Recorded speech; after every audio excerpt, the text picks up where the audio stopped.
Olá, meu lindo, minha linda, professor Davi Morrai, com você aqui para mais um vídeo do nosso canal, mais um vídeo com 50 questões de conhecimentos pedagógicos e legislação educacional. Quero que você desfrute de todo esse conteúdo, mas antes, se você não é inscrito no canal, inscreva-se, ative o sininho para você ter acesso a todas as notificações dos novos vídeos aqui no nosso canal, que é o maior canal de resoluções do planeta. Tá bom? Seja muito bem-vindo. Sintam-se acolhidos aqui dentro desse espaço. Já deixa o like, já deixa o teu comentário ao final do vídeo. Qual prova você vai fazer? Já deixa lá de qual cidade você está nos assistindo, tá bom? Quem comenta nos nossos vídeos é aprovado em todas as provas que faz, tá bom? Isso é muito importante. Compartilha também para os grupos de WhatsApp aí da sua escola de professores, para que você possa, de certa forma, abençoar também o nosso trabalho. O slide desta aula é gratuito, você já pode baixar aqui o slide da aula, tá bom? É um presente para você, são 50 questões comentadas com o slide, então o mínimo que você pode fazer também é nos abençoar, acredito eu, né? Isso é um princípio da gratidão. Papai do céu, abençoe vocês nessa jornada, sejam muito bem-vindos a este vídeo. E eu quero te fazer um convite especial antes de irmos para as questões. Acesse a nossa sala pedagógica, é o maior espaço de estudos e preparação para concursos do Brasil. Aqui você tem aulas em vídeo, preparação emocional, simulado, você tem microaulas. Além de tudo, você tem um pack de mapas mentais completo e de presente para você um módulo bônus com vários cadernos de questões de banco. Você vai fazer prova FGV, Sebrasp, IBFC, várias outras bancas aqui. Nós temos cadernos de questões que são cortesia para você. Então, olhe lá dentro se tem o caderno da sua banca, né? E nós temos o desafio 650 questões, são 30 simulados, temos vários outros materiais, cadernos de questões da banca IBFC e GEDUC, FGV, temos uma plataforma, CPCom, Contemax, Facete, Educa, e também banca Sebrasp, tá bom? Então, o concurso que você vai fazer, nós vamos buscar atender você aí com os aulões de revisão. Então, vamos lá, beijo no coração. Seguimos aqui para o nosso vídeo. Bora lá para a tela, bora para as questões. Número 1, de acordo com as diretrizes, com a Lei de Diretrizes e Bases da Educação, a nossa LDB e suas alterações, julgue os itens a seguir. Então vamos lá, pessoal, vamos julgar esses itens, vamos achar o nosso simulado caça-erros aqui, né? Um dos princípios da educação, quando nós falamos dos princípios da educação, nós falamos de qual artigo da LDB? Artigo 3º, né? Da nossa Lei de Diretrizes e Bases. Então, vamos lá. Constantes na referida lei é a coexistência de educação digital com a garantia de conectividade em todas as instituições públicas. Gente, essa questão aqui, ela está errada, né? O que a LDB fala como princípio no artigo 3º? Coexistência de instituições públicas e privadas. Quando nós falamos da educação digital, ela é uma garantia, um dever do Estado, e está no artigo 4º da LDB, então ela não é um princípio, ela é uma garantia.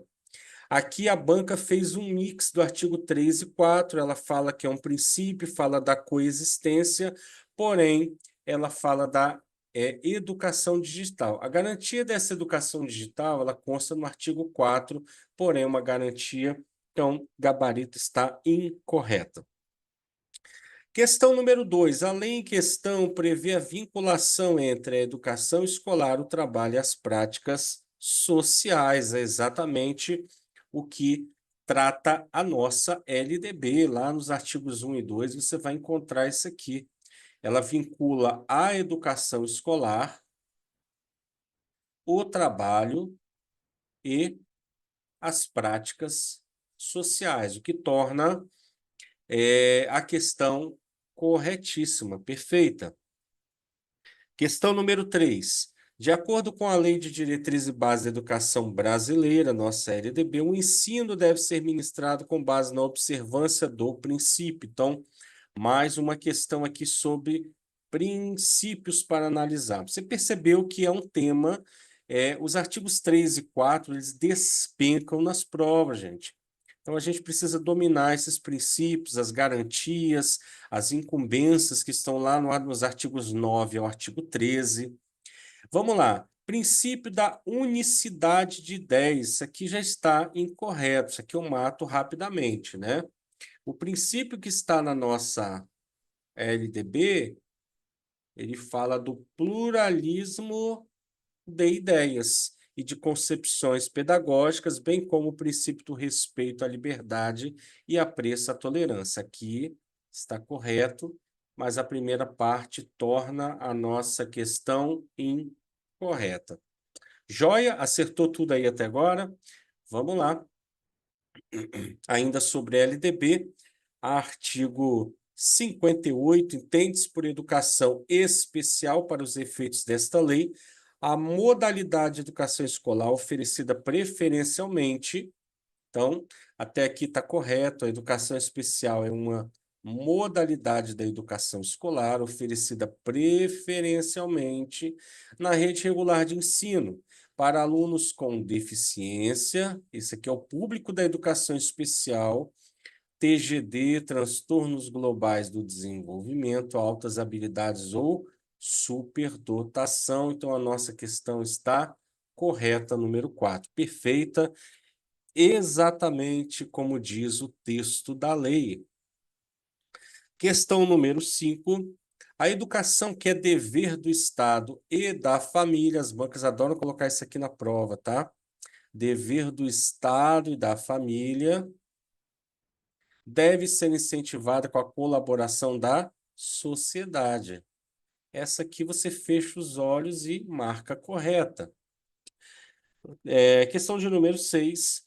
O dever do Estado com a educação escolar pública limita-se à garantia da oferta do ensino fundamental obrigatório e gratuito. Não. Nós temos aqui, olha, a palavra limita-se é uma palavra restritiva. Você já pode marcar errada, a questão está errada. Lá no artigo 4º, ele fala que, a partir da alteração da Lei 12.796, não é ensino fundamental obrigatório e gratuito, é educação básica obrigatória e gratuita. Então, aqui nós tivemos com a alteração da Lei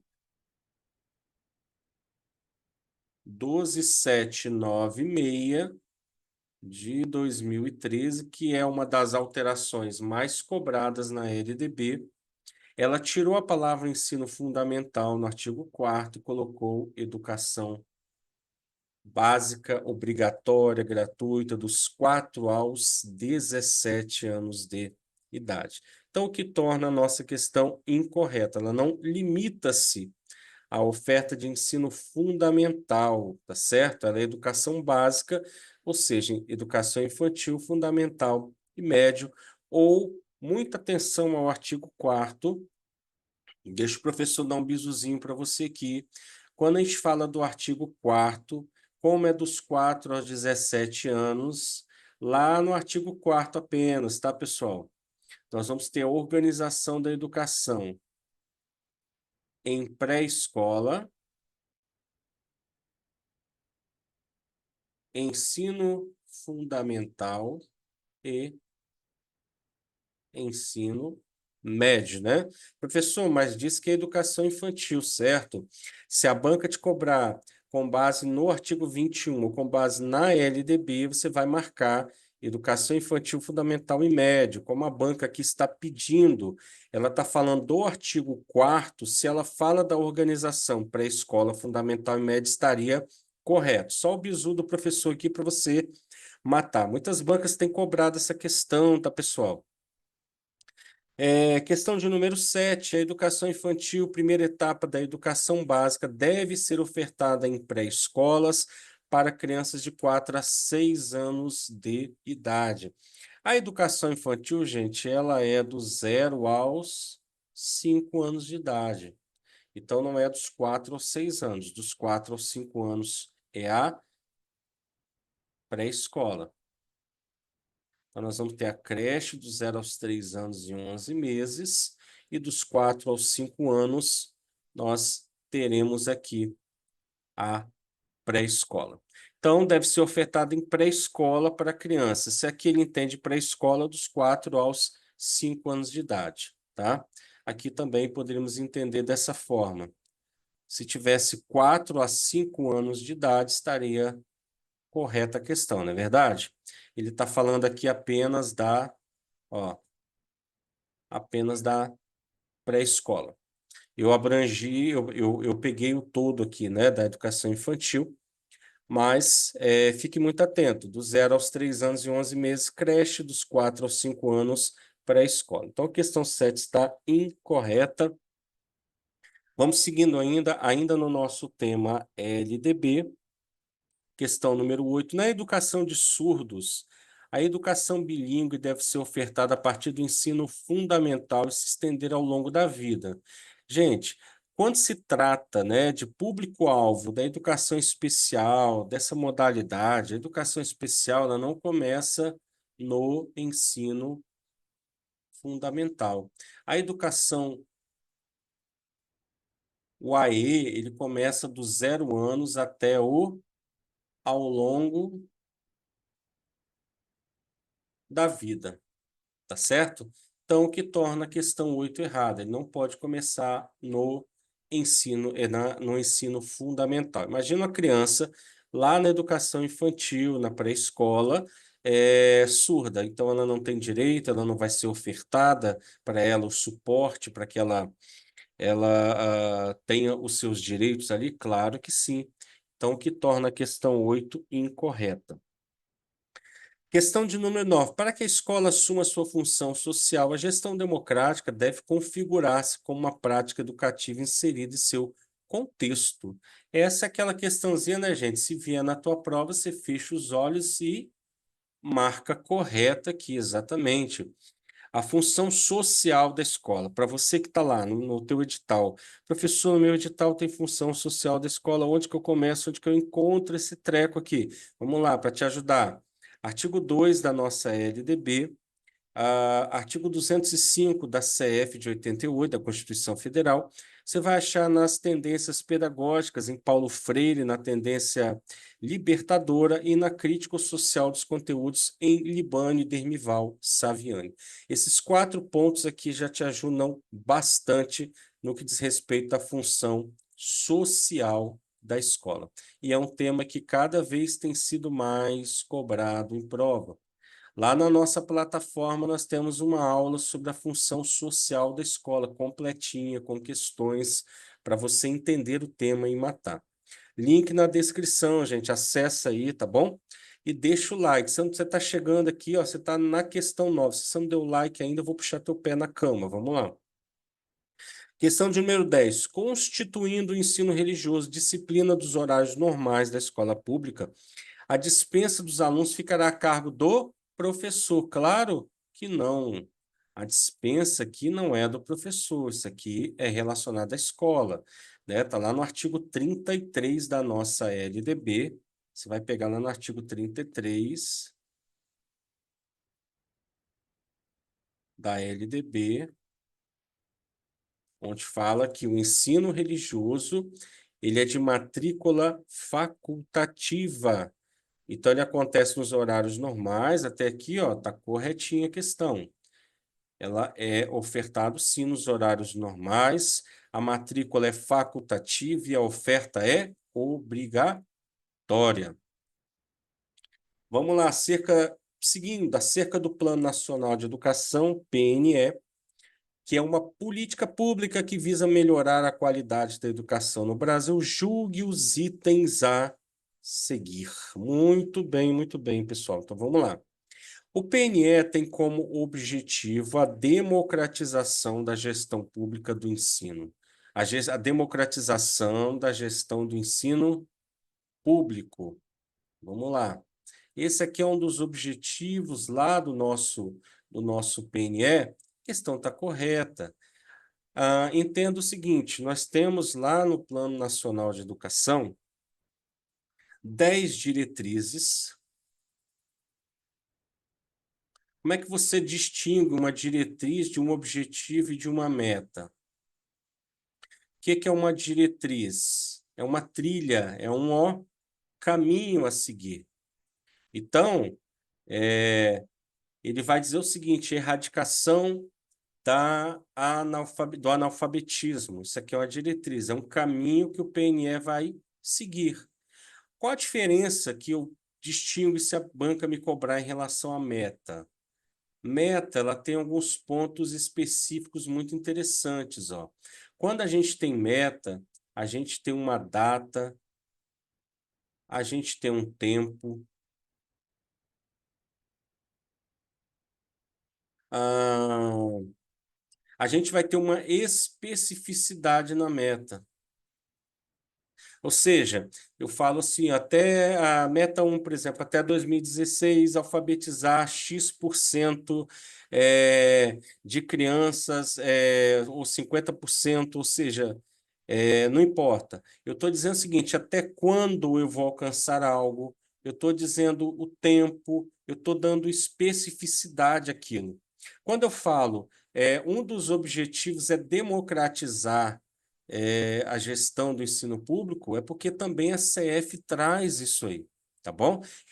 Então, um dos objetivos do ensino público é democratizar a gestão, tá bom, pessoal? Guarda com você isso aí, guarda a questão da diretriz e meta para que você consiga distinguir na sua prova. Se a banca pede uma diretriz e coloca uma meta no meio, ou vice-versa, você sabe que meta tem tempo, tem especificidade, ela é voltada para a ação, ela tem um tempo para acontecer. Tá? A diretriz não, ela é um caminho que vai seguir ali. Questão de número 12. Uma das metas da educação no Brasil é a universalização do ensino fundamental, perfeito até aqui, inclusive no que diz respeito ao desenvolvimento de formas alternativas do ensino para abranger filhos de pessoas com atividade itinerante. Então, a questão de número 12, pessoal, está corretíssima. Questão de número 13. A gestão democrática da educação no âmbito das escolas públicas é facultativa? Não. A gestão pública ela é obrigatória. Um dos objetivos aqui do PNE é democratizar a gestão do ensino público. Uma coisa muito importante que você precisa entender. Cuidado com isso aqui na sua prova, ó. Escolas públicas, a CF trata da educação, da gestão democrática nas escolas públicas, o PNE também traz isso.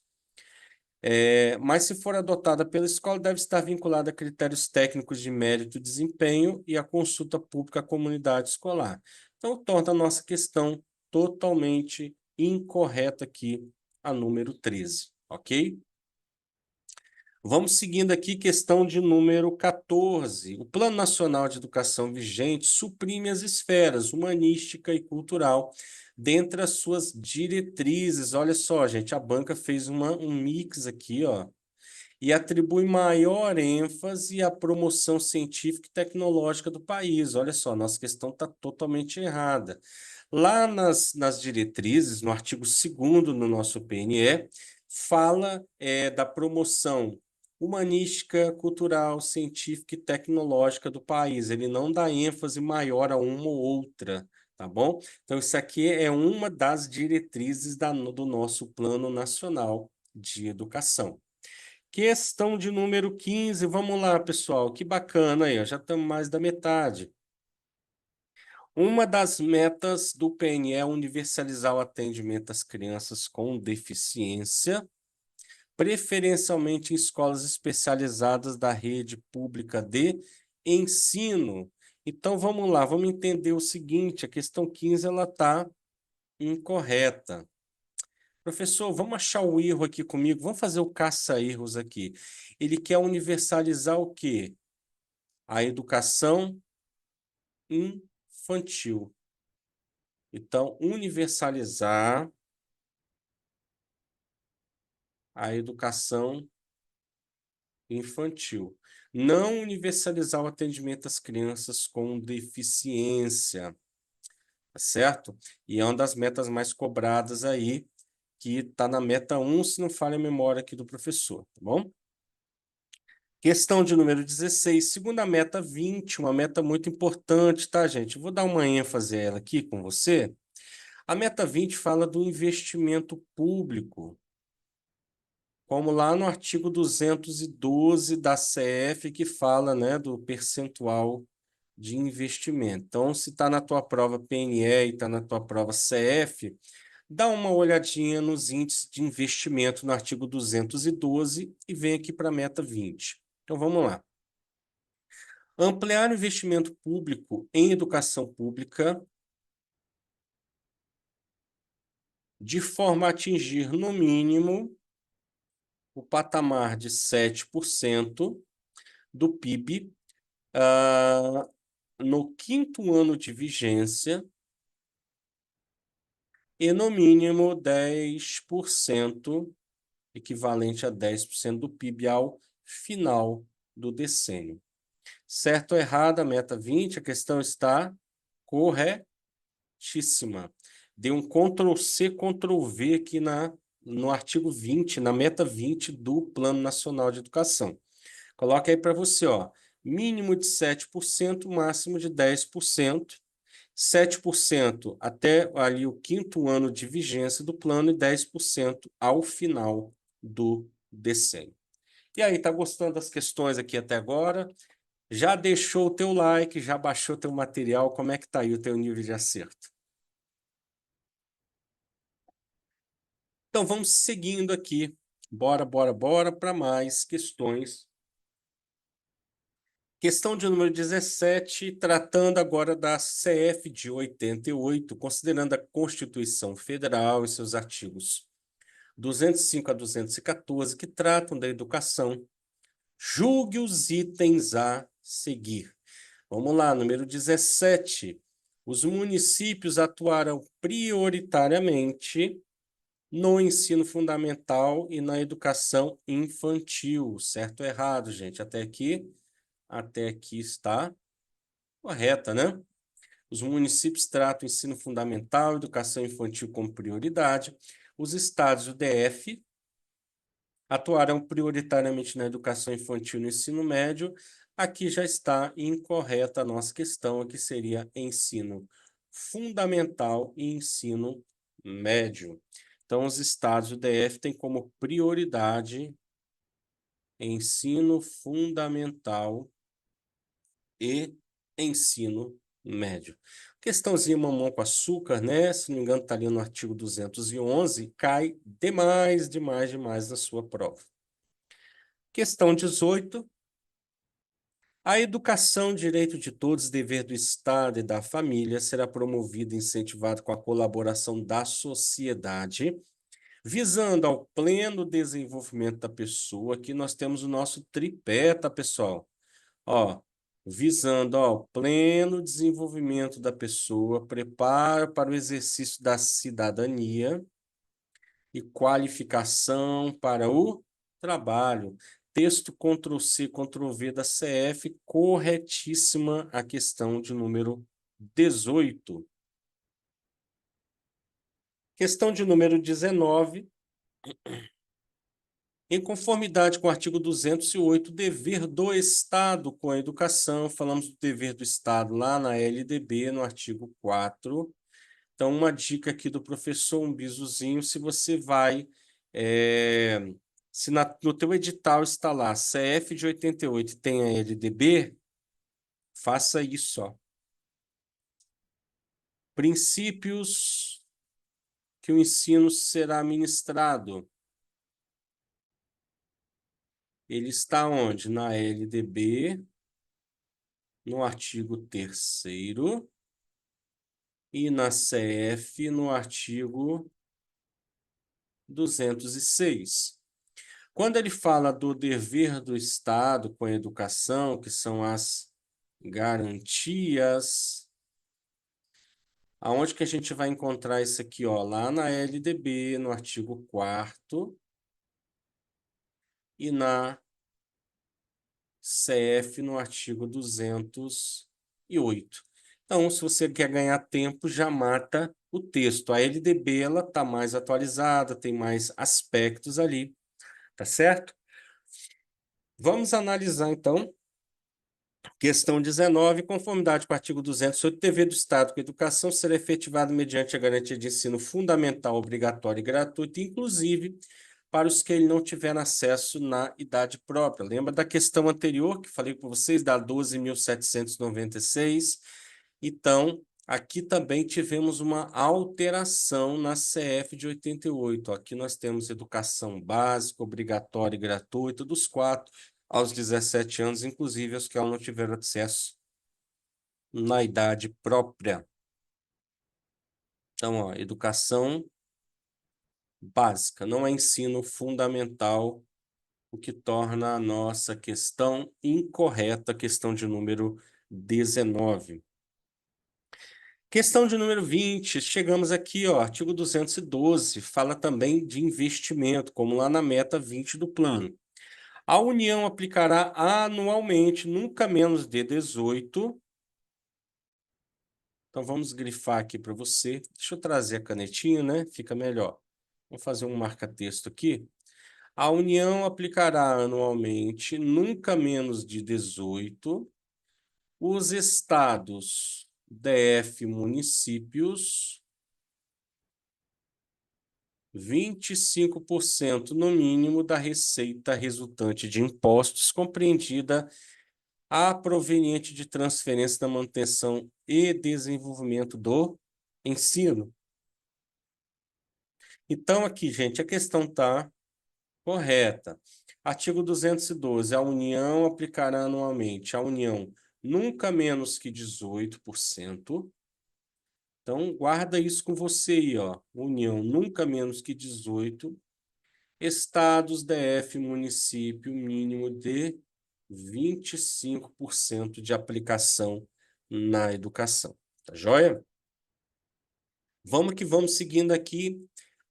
Questões agora da nossa base nacional comum curricular, em conformidade com o que preceitua a BNCC, julgue os itens a seguir. Vamos lá. Questão de número 21. Conforme definição estabelecida pela BNCC, competências. Então, muito cobrado hoje, tá, gente? Competências, o conceito de competências é o quê? É a mobilização de conhecimentos, habilidades, atitudes e valores para resolver demandas complexas da vida cotidiana, do pleno exercício da cidadania e do mundo do trabalho. Então, aqui, ó, nós temos aqui também o nosso tripé, ó. Como temos na CF, como temos na LDB, temos o nosso tripézinho aqui. A questão está correta. Você vai lembrar o seguinte aqui, ó, sempre o professor fala. A BNCC, ela toma chá.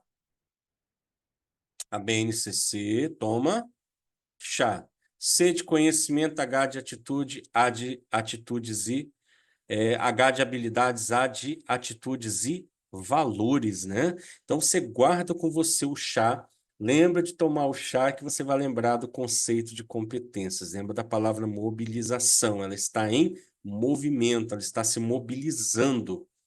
Então, questão 21 está correta, questão 22. Considerando os conceitos que estruturam a BNCC para a etapa da educação infantil no contexto da educação básica, as aprendizagens e o desenvolvimento das crianças têm como eixos estruturantes as interações e a brincadeira. Se você é professor aí, pedagogo, professor da educação infantil, você mata essa questão aqui brincando, né? Então, quando fala dos eixos estruturantes, nós temos interações e brincadeira. Nós temos também, depois, outros aspectos aqui na educação infantil. Vamos chegar lá. Em relação à Base Nacional Comum Curricular, BNCC, e à etapa dos anos iniciais do ensino fundamental, A BNCC intensifica a fragmentação do ensino. Gente, isso aqui está totalmente errado. É o contrário, ela intensifica a desfragmentação, tá? A desfragmentação. A BNCC não veio para fragmentar nada, ela veio para complementar, para apoiar a construção do currículo, certo? Então aqui a questão está errada. Essa simples palavra, fragmentação, muito cuidado que as bancas adoram usar essa palavra aqui, tá certo? Questão de número 24. A Base Nacional Comum Curricular é um documento de caráter orientativo que define o conjunto orgânico e progressivo das aprendizagens essenciais, que são as habilidades, tá? Que todos os alunos devem desenvolver ao longo das etapas e modalidades da educação básica. A questão está errada. Então, não é um documento de caráter orientativo, a base tem força de lei, ela é um documento de caráter. Opa, dá uma melhoradinha aqui. Normativo, ela tem força de lei, tá certo? É aquela questãozinha também, né, gente? Bem tranquila, que você não erra na tua prova. Questão de número 25, para fecharmos aqui este bloco aí, nosso primeiro simulado. Na etapa da educação infantil, devem ser assegurados 6 direitos de aprendizagem. Muito bem. A etapa da educação infantil, ela fala de 6 direitos de aprendizagem e desenvolvimento para que as crianças tenham condições de aprender e se desenvolver. Então, a questão 25 está corretíssima aqui, linda de morrer. Muito bem, vamos lá. Questão de número 26. Tema: de acordo com as teorias e bases psicológicas da aprendizagem, julgue os itens a seguir. Para a teoria construtivista, o indivíduo constrói significado pelas experiências vividas no ambiente social, relacionando-as com as experiências anteriores. E aí, pessoal, questão certa ou errada? Lembrando que quando temos o construtivismo, você vai lembrar de quem como construtivista? Você vai lembrar de Jean Piaget. Mas, professor, Piaget não é da epistemologia genética? Também. Piaget é construtivista, Piaget é cognitivista. Questão 26.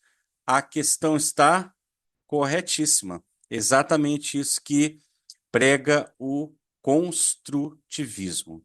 Então vamos lá, seguindo questão de número 27, o psicólogo russo Lev Vygotsky denominava o espaço entre o que a criança consegue fazer sozinha e o que ela fará a partir da mediação do professor de zona de desenvolvimento imediato. E aí, professor, o que você acha dessa questão aqui? Essa questão aqui foi cobrada pela Sebrasp.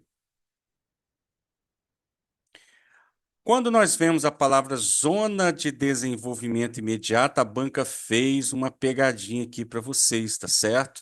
Quando falamos de zona de desenvolvimento imediato, também podemos entender como zona de desenvolvimento proximal ou ZDP. Então, o que torna a questão correta também. Cuidado com as pegadinhas da banca, por isso que é importante você pegar os caderninhos de questões, treinar com base nas questões, errar as questões, refazê-las, né? O caderninho dos erros que o professor sempre orienta você a fazer e não errar nunca mais uma questão dessa. Questão de número 28. Henri Vallon acreditava que a afetividade é fundamental para o desenvolvimento, sendo a forma pelo qual a criança exterioriza seus desejos e experiências. Uma das palavras-chave que nós temos aqui em Henri Vallon é exatamente a palavra afetividade.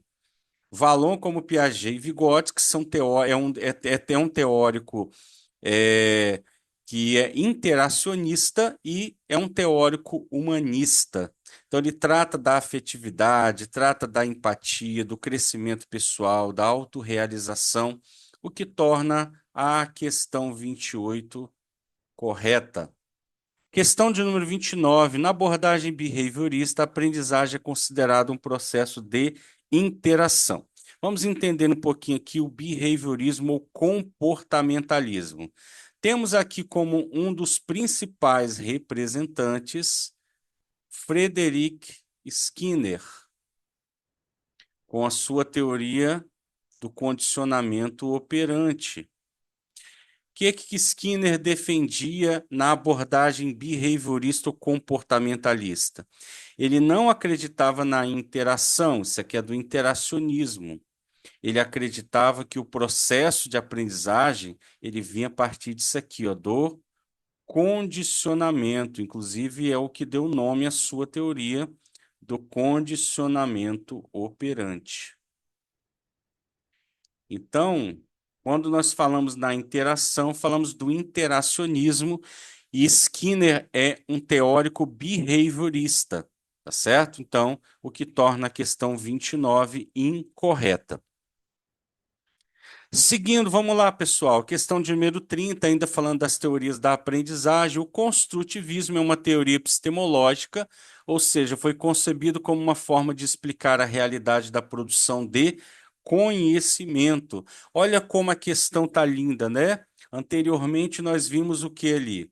Quem é um teórico que fala da teoria epistemológica? Jean Piaget.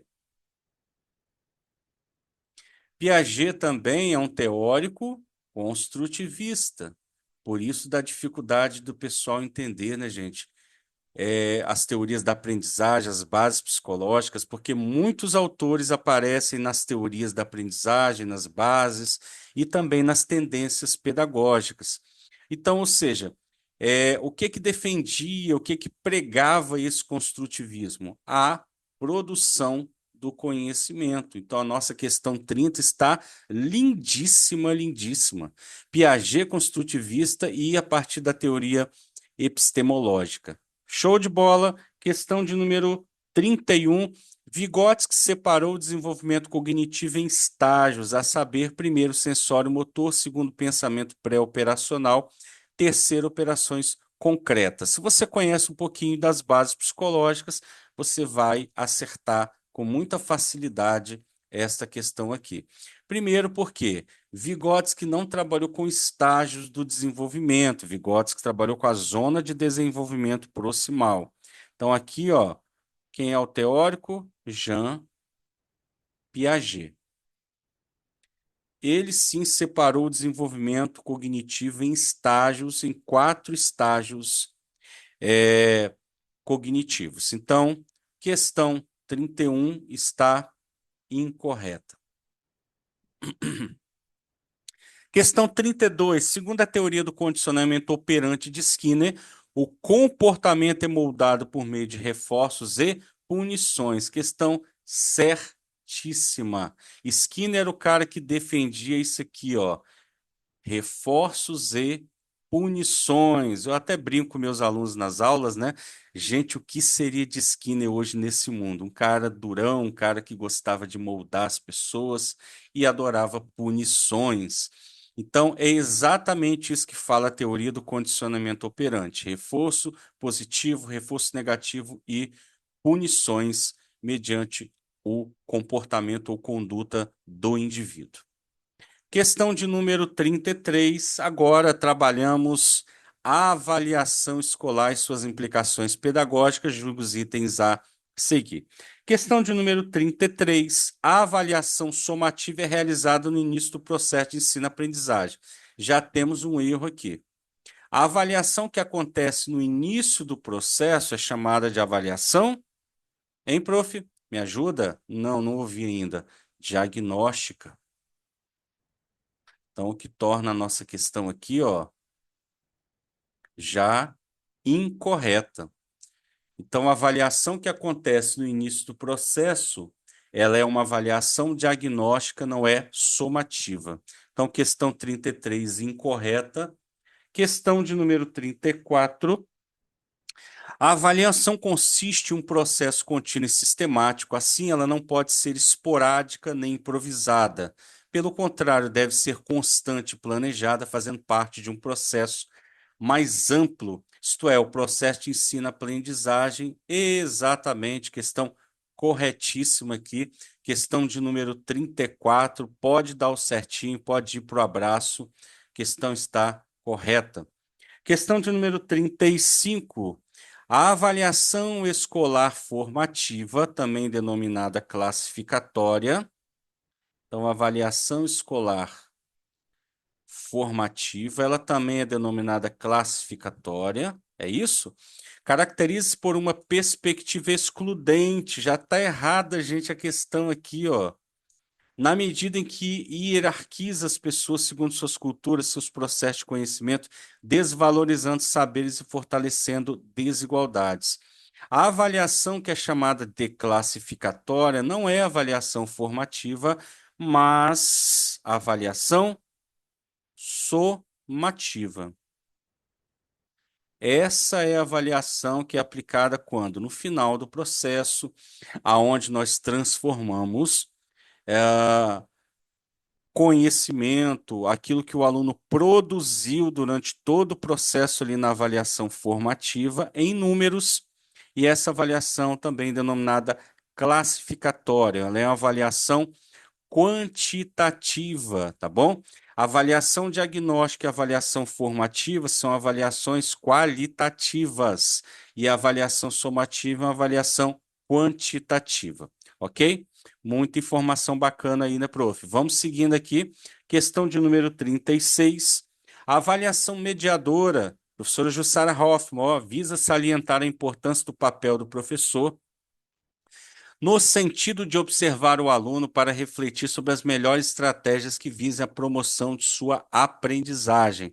É uma postura construtivista. Interessante, a professora Jussara Hoffmann também é uma teórica da linha construtivista, em que a relação dialógica permite o entendimento progressivo entre professor e aluno, sendo o conhecimento dos alunos adquirido por meio da interação. Exatamente, a questão sobre a avaliação mediadora, a postura construtivista e a interação. Questão está corretíssima. Vamos lá. Questão de número 37. Obter feedback contínuo durante o processo de aprendizagem com a finalidade de detectar os pontos fracos e adaptar as estratégias de ensino é o objetivo principal da avaliação formativa. O feedback, ó, é um dos grandes objetivos aí da avaliação formativa, até porque é aquela avaliação que acontece em todo o processo, onde o professor pode adaptar, pode alterar o seu planejamento ali, adaptar tudo que for preciso para o melhor desenvolvimento do educando. Questão perfeita, né, gente? Essa aqui você tirou de bandeja aí, mamão com açúcar. Questão 38. A avaliação diagnóstica, ela tem como objetivo separar os bons alunos dos medianos e fracos. Nada disso. A avaliação não tem como separar, objetivo nenhum de separar. A avaliação diagnóstica faz apenas uma diagnose, levanta aquilo que o aluno tem de conhecimento de base. Questão de número 39. A avaliação no processo de ensino-aprendizagem envolve aspectos objetivos e subjetivos. E aí, prof, certo ou errado? Questão está correta. Guarda com você, se cair na tua prova, modelo CESP, Sebrasp, GEDUC, tá bom? Banca Sebrasp, Banca GEDUC, Quadrix também usam essas questões e outras bancas, muitas vezes, quando demandadas. Então, eu gosto muito desse modelo de questão aqui. Tá bom? A avaliação envolve aspectos objetivos e subjetivos. Questão 40. A função pedagógico-didática está ligada à função de controle. E agora, professor? Que diacho é isso, professor? Vamos lá para o comentário dessa questão 40, para a gente entender um pouquinho. Libânio, ele dividiu a avaliação em três funções. Ele dizia o seguinte, olha, a avaliação ela possui três funções. Deixa o prof fazer um marca-texto aqui para você, vai ficar melhor. A função da nossa questão é a função pedagógico-didática. Temos a função de controle, que é a função fala muito da avaliação formativa, e temos a função diagnóstica. A função pedagógico-didática refere-se ao que? Ao papel da avaliação no cumprimento dos objetivos gerais e específicos da educação escolar. Portanto, a questão nossa 40 está incorreta. Não está ligada à função de controle. Aqui temos uma avaliação formativa.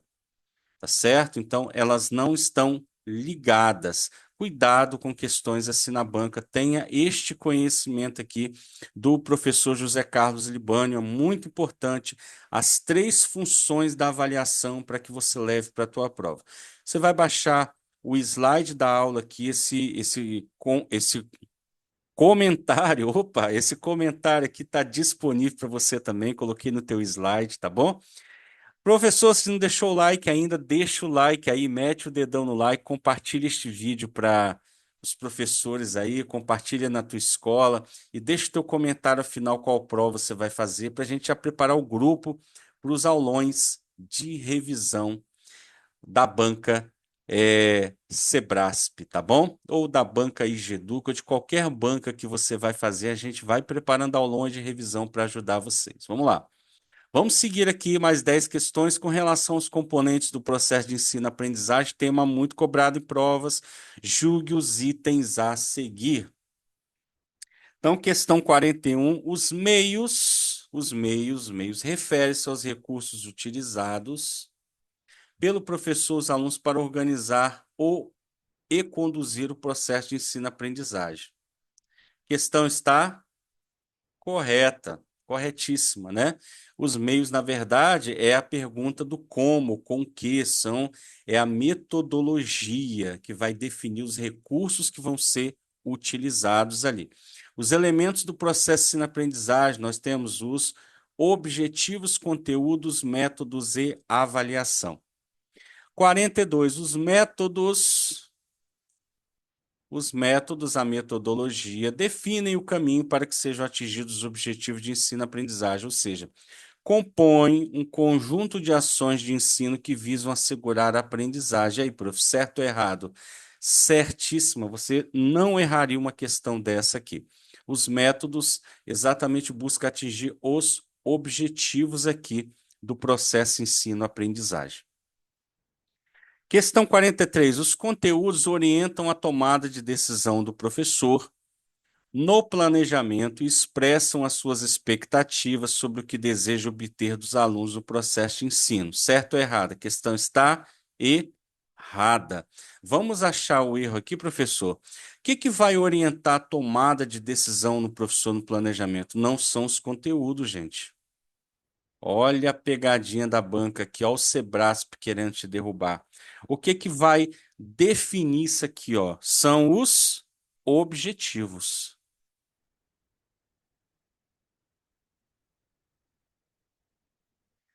Os objetivos é que vão trazer a pergunta da reflexão. Objetivos pergunta para que ensinar. Conteúdos pergunta o que ensinar. Metodologia ou método pergunta como ou com o que ensinar. Então, são os objetivos que vão orientar a tomada de decisão, não os conteúdos. Tá certo? Questão 44. As estratégias pedagógicas correspondem aos diversos procedimentos planejados e implementados por educadores com a finalidade de atingir seus objetivos de ensino.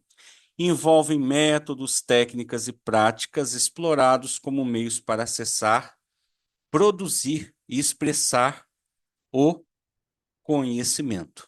Então, a questão aqui está lindíssima, corretíssima. Aquela questão que você bate o olho, parece um Ctrl+C, Ctrl+V, né, gente?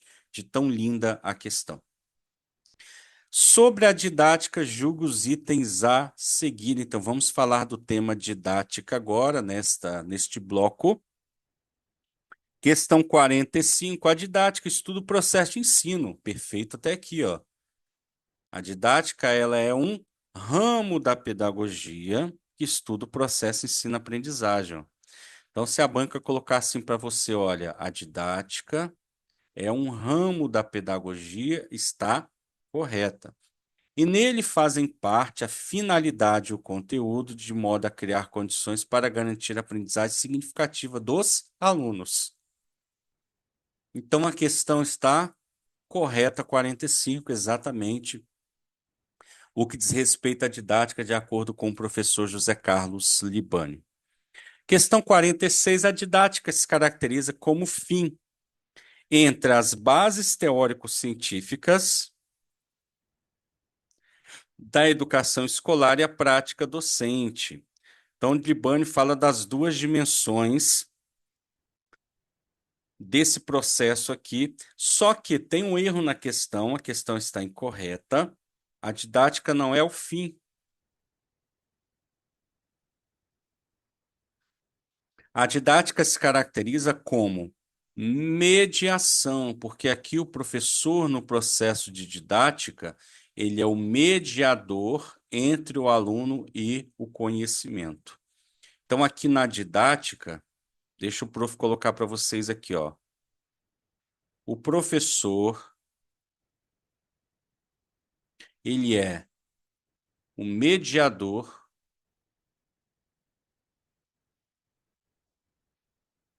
entre aluno e conhecimento. Guarda isso com você para a tua prova, tá bom? Questão 46 está errada, então a didática se caracteriza como mediação entre as bases teórico-científicas e prática docente. Questão de número 47, segundo Libani, os elementos da didática são objetivos e conteúdos, correto, os métodos de ensino, correto, a avaliação, a aula como forma de organização do ensino, perfeito até aqui, planejamento escolar, relação professor-aluno. Exatamente, questão lindíssima, corretíssima. Segundo Libânio, são os elementos da didática. Vale a pena você fazer o teu mapinha, teu resumo, elencar este conteúdo aí no seu material, tá bom? Vamos lá, finalizando aqui nosso bloco. Questão 48, na formação de professor, a didática subsidia a compreensão a respeito dos seguintes aspectos do fazer pedagógico: o que, como e para quê. Exatamente isso aqui, gente. Olha, a questão está correta. Lá nos nossos elementos do processo ensino-aprendizagem, qual elemento é o para que ensinar? Para que ensinar são os objetivos. Questãozinha muito boa, né? Sebrasp aqui, ó. O como é o método, a metodologia, e o que é o nosso objetivo, os nossos objetivos. Objetivos, não, perdão, aqui é o conteúdo, gente. Opa, objetivos, conteúdos e métodos. Para que no objetivo, o que ensinar é o conteúdo. Conteúdos, objetivos, conteúdos e métodos, os elementos que nós temos aí no processo ensino-aprendizagem. Objetivos, conteúdos e métodos.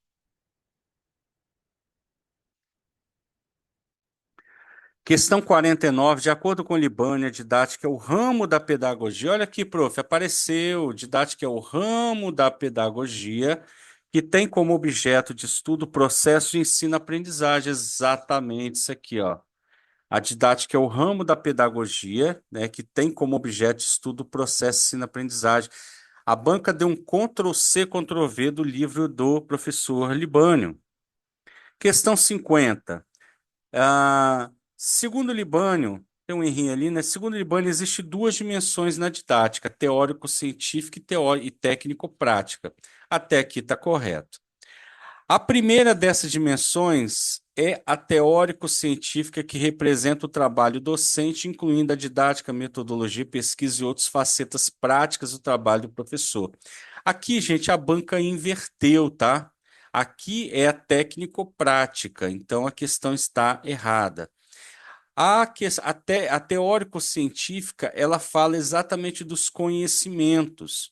Para que você mate essa questão com facilidade, pensa o seguinte, ó, a teórico-científica, ela é a formação acadêmica do professor. Então, imagina lá, você está fazendo a sua licenciatura, você está em qual dimensão? Você está na formação, você está na teórico-científica, que é a sua formação acadêmica.